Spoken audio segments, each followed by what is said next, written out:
Hello and welcome to Leaders of Tomorrow, India's most comprehensive platform for small businesses, covering all aspects of finance, how to make money, how to manage money, strategy, hiring, everything and anything in between related and most relevant and pertinent to you, the entrepreneur. Tonight, we're being joined by two very, very well known speakers who need no introduction. First up, Niranjan Hiranandani.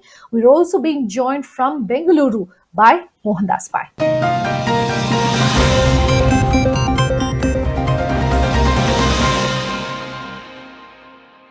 Mr. Hiranandani, let me start with you. 2020 has not been a good year for most industries and businesses, but I was reading some recent comments of yours where you said that the signals are positive and you started seeing some bit of a pickup. So, definitely good news, at least as far as real estate is concerned.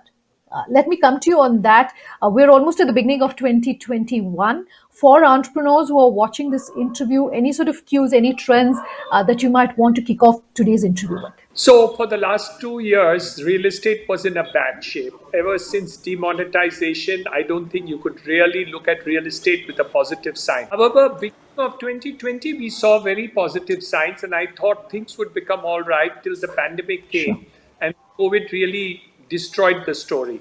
Now, what has happened is that post 7 months of that, we are seeing green shoots happen. So we are going to see a lot of things positively happening, and they are happening partly because there has been a lowering of interest rates, understanding that people want to buy homes now because they believe that working from home and all these ideas and thoughts have changed in the minds of people. People earlier would say that, oh, I don't need to buy a house now. Now they say, yes, we do need to buy a house now. And there's a huge difference between the two.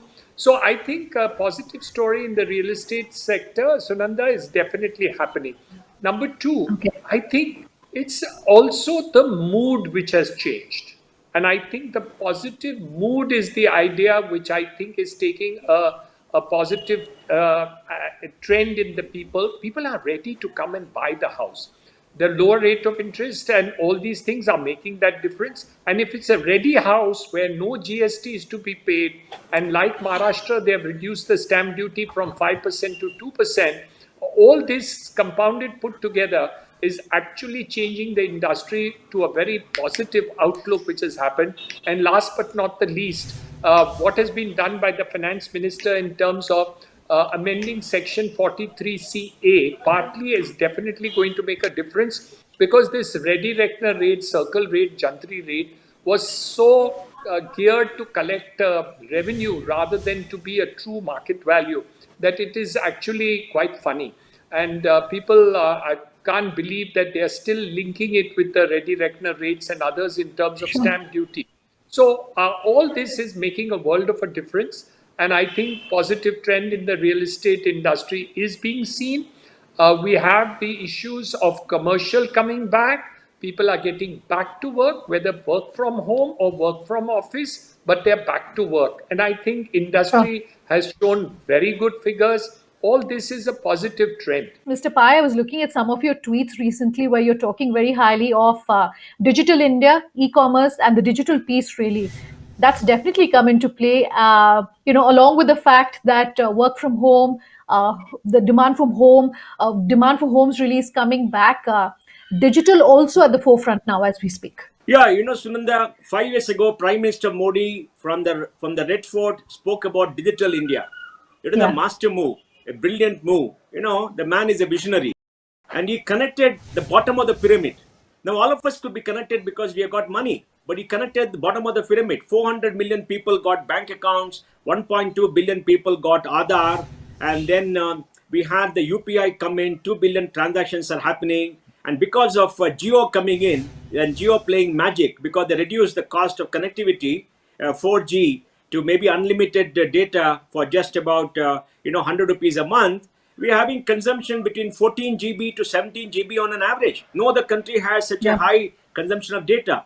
And all this helped the time of the COVID, when everything was locked down, because the large number of people, maybe 50% of people, did e-commerce, banking transaction digitally. They had entertainment to Hotstar and Netflix, and then they had education through Baiju and others. We saw erosion. Of course, the many people, they were not helped, but they could still do banking. And the government came out with a stimulus whereby they gave money to 200 million women, they gave money to 95 million farmers, 85 million women got gas stoves, and 25 million construction workers got money. Just imagine, all this wouldn't have happened if the digital India was not there. So today, any doubt people had about the digital world is gone. Business models have changed. Everything is gone digital. And in our lives, Yeah. whatever you do, whether you go to a shop to buy entertainment, you go to a doctor, you go everywhere else, everything is gone digital.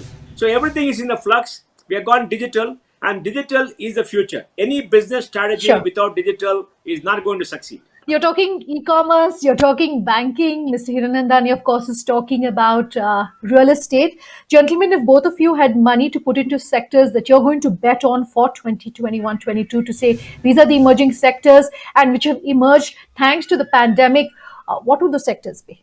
I think the two sectors definitely we think is in. One is infra, which includes housing and infra together, and Sure. anything to do with technology.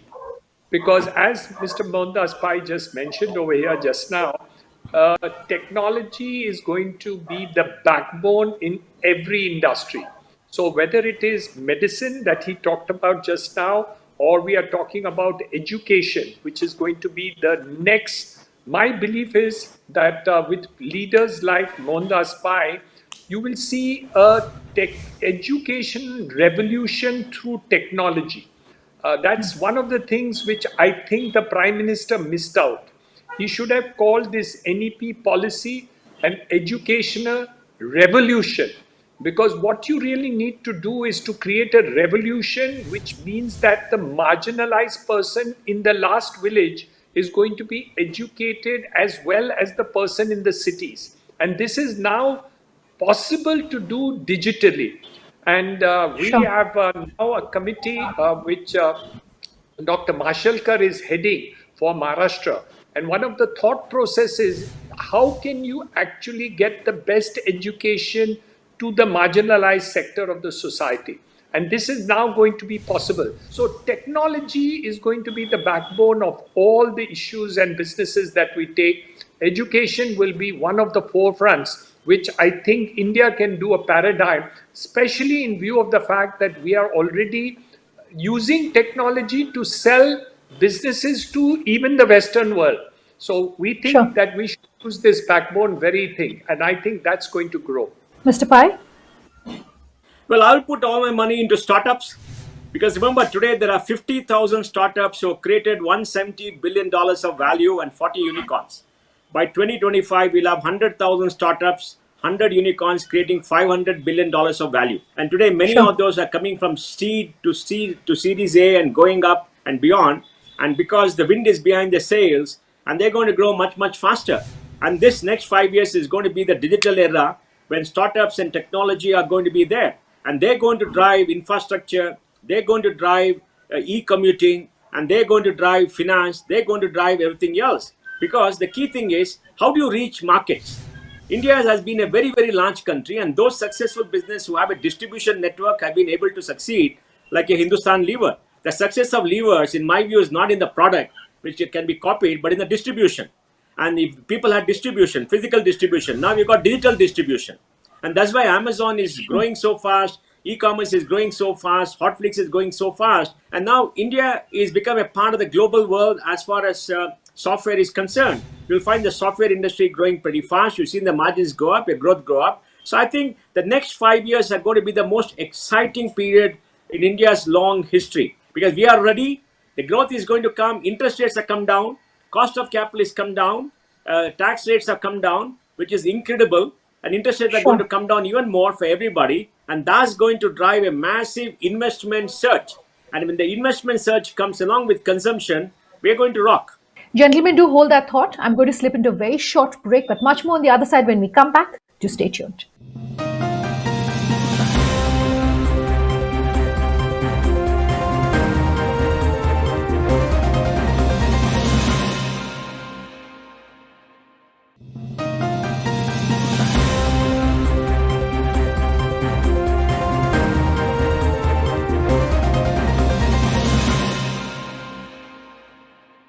Welcome back. You with us here on Leaders of Tomorrow tonight, being joined by Mohandas Pai and Niranjan Hiranandani to talk to us about their advice for entrepreneurs in the upcoming year as far as doing business is concerned in a post-pandemic world. We were talking about education, but education and technology in education is such a vast field, and largely we are seeing technology in the field of education when it comes to higher education, Mr. Pai.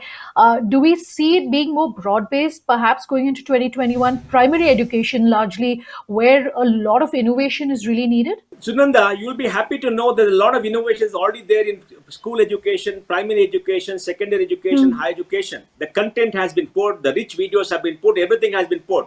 What is Okay. required for the bottom 50% of India, which I will Yeah. request Niranjan to have a look, is a tablet, a low cost device of say 10,000 rupees, which can give them access.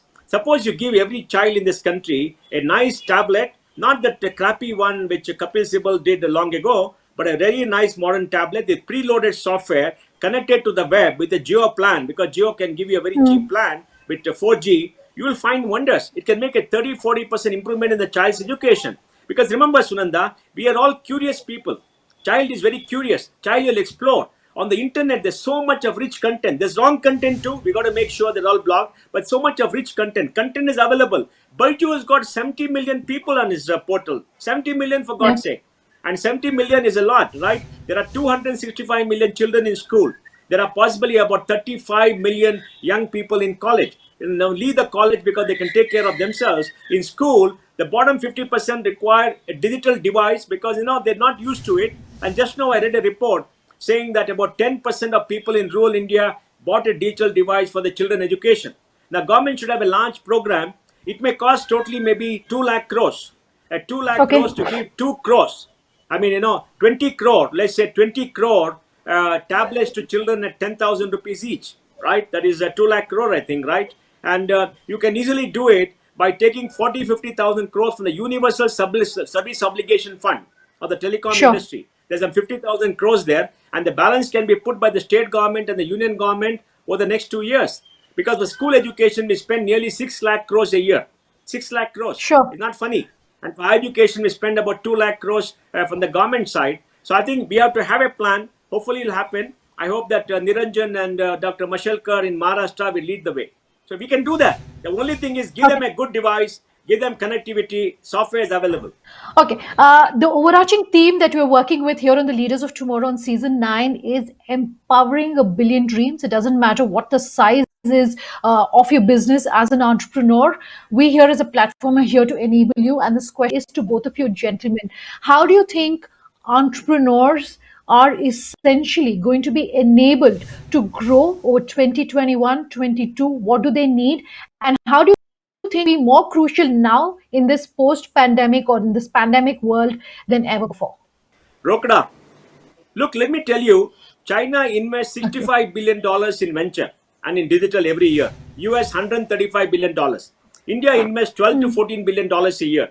If we up it to $35 billion a year, in 5 years we'll transform. We have enough entrepreneurs. We are young people who don't know the word impossible. They'll go do it because they don't know they will fail. They will not fail. We got to back them with seed funds, with venture capital funds. I want Niranjan, who's a billionaire, to put in $500 million a year into digital every year for the next 5 years. He will be a multi-billionaire in 10 years' time when it reaches out. We want Indian capital to go into startups. We want Indian capital to back our young entrepreneurs because we are suffering from a lack of capital, Sunanda. Give the young people capital, like create a surplus capital situation. You will find magic happening in this country. There's nothing more required. We don't want any government help. Sure. We don't want more incubators. We don't want anything else. We don't want any research. Give them just capital, access to capital, and they will make sure a billion people are reached. Mr. Hiranandani, Sunanda, yeah, uh, go ahead. Mona is very, very, very kind, but his ideas are perfect. So one of the things which we have started on is data centers. So we have put up the largest tier 4 data center in the world in Maharashtra, and we plan to replicate similar smaller data centers in North India, in Noida, in Chennai. So which means that all the Come to data Bangalore, that Niranjan. we Come to Bangalore. Okay, we'll come to Bangalore too. My pleasure. The point is, once we do all these data centers, you will be able to see that entire data required for every activity. So whether it is running the TV, just like you're doing just now, or it is education, or it is going to be running banking, financial systems, the backbone of it will be put into India, and it will grow at 200% compounded per annum for the next 3 years. So that's the kind of digital requirement which we will cater for. Number two, what he has talked about in terms of education, we in Mumbai run 14 colleges and 8 schools, of having 45,000 students in colleges. Our target is to reach and outreach in the next 3 years 90,000 students through the digital media. Those are very small numbers when you come to India talking, but that's the small beginning that we want to make. Number two, Sure. what he said is absolutely right. If we can get the tablet to the student and do the digital connectivity in the next 12 months, we will have created children who would be as educated in any location in India, as good as one of the best schools in Mumbai, Delhi, Bangalore, any other place. And this is now possible. You see, if you had talked about this thing 5 years ago, it would have been a dream, a remoter dream far in the stars to reach the Mars. Sure. Today, it's possible. And it's possible now. And the money required is not as much as he has just explained to it. We need a few amount of infrastructure that we need to do and see to it that that reaches the students. And it's not expensive. I have two questions. The first one, and this is open to both of you. Um, we've been talking about money. How differently should entrepreneurs look at raising money and perhaps managing that money in 2021, 22? Maybe I can come to you first, Mr. Hiranandani. Money is more easily available to a startup today than it was to me 30 years ago. I found it difficult. I borrowed money at 2% interest per month when I started my life. Today, that money is Sure. available to a startup as an equity money at most of the time. And hence, the opportunity is there. Plus, with technology being there and ideas and entrepreneurial ideas being there, there is no limit to what we can achieve. So, we are all there, we have it all, jump to it. My view is that money is available much more than it was 2 3 years ago. People must learn how to pitch, how to market, and when you have a founding team, one person should spend a lot of time raising money. And my request to all entrepreneurs is, please be frugal about money. Don't blow it up. Don't Sure. blow up the capital because people are being you capital. Treat capital with more respect, because you'll get diluted. And don't get diluted. You should become a billionaire. And to become a billionaire, you must have a reasonable share. Once you grow up after 10 years, if you just have a 2%, 3% share because you blew up in the beginning, that's no good to you. Look after yourself, be frugal, respect capital, and go pitch for capital, and you'll do well. Capital is getting more and more easily available. My last question, again open to the two of you. Entrepreneurs are in uncharted waters as we speak. One or two of the top skills that you think entrepreneurs will necessarily be forced to rely upon in the next few years, what should they be looking at? Maybe Mr. Pai, I could ask you to go first. Marketing and communication, Sunanda. You know, Sunanda, who are the Okay, people who are succeeding now? Look at all the unicorns. Their founders knew how to raise capital. How did they raise capital? They were able to pitch, they were able to market, they were able to build. Now, technology is available. Hackers and techie people are available. Everybody else is available. The key thing is know how to sell. You talk to an American kid, okay? He will sell a $25 stuff for $100 and make the customer feel they got a great deal. You talk to an Indian kid, he'll sell a $100 stuff for $25 and feel sorry for the customer. That's our attitude, because we are not a marketing sure. society. So we got to be a marketing society. And people, young people who learn how to market, who learn how to pitch, who learn how to communicate, so that's the skill they must have in plenty, because technology is available. That is Sure. available in plenty. I think Mr. Pai takes the cake, but I'll just add on one more thought, and which is really if you can find a good purpose or objective to what you are really doing and use that to fulfill a need of the marketplace, and it could be a small need, a big need, or whatever it is. I think if you have a purpose in the entire startup that you have, there is no way you will not succeed, because once you Sure. fulfill a need or a requirement which a person is being able to do, that's really the direction to go, and that is what is going to work, the good purpose at the back end of whatever you are doing. All right, gentlemen. Thank you very much for joining us here on the Leaders of Tomorrow. Thanks for taking the time. We've run Thank out of you. time on this panel discussion, but do send us your thoughts and feedback. Our contact details coming up on your screens in just a moment. Thanks for watching. Have a good night.